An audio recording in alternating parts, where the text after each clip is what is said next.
would have been seeing me standing. And that night, I locked everything twice.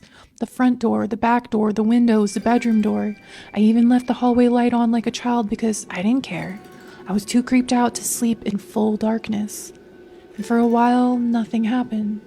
And then at 3:07 a.m., my phone buzzed on my nightstand. It was my neighbor. The message said, "She's back." I sat up so fast I got dizzy, and for a few seconds I just stared at the text, waiting for another one to come through, hoping she'd say she was just kidding or that she made a mistake. But she didn't. I typed, "Where?" And she replied, "Your yard." I got out of bed, but I moved slowly. I don't know why. Like, if I made too much noise, whatever outside would know I was awake. My bedroom window faces the backyard, so I walked over and looked down. And at first I saw nothing. The fence and the tree and the patch of grass by the back gate. The patio furniture. No one was standing back there. I texted my neighbor, "I don't see anything." And she wrote back almost immediately, "Don't open the window." I froze. I had already unlocked it. My hand was already under the frame. I don't know why, I still did it.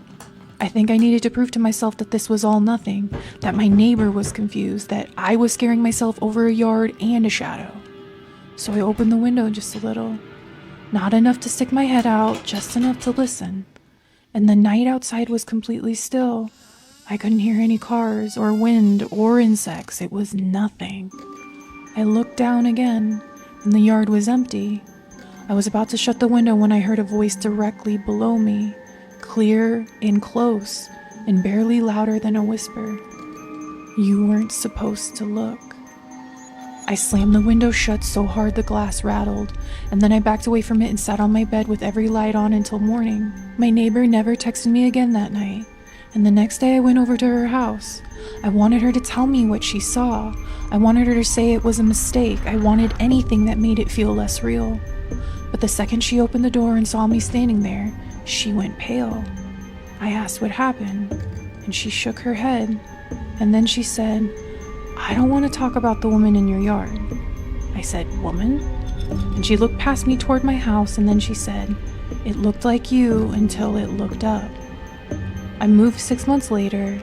I never saw the woman myself, not fully, but sometimes I still think about the fact that I opened that window, and something waiting underneath it knew I had. Anyway, good luck sleeping tonight.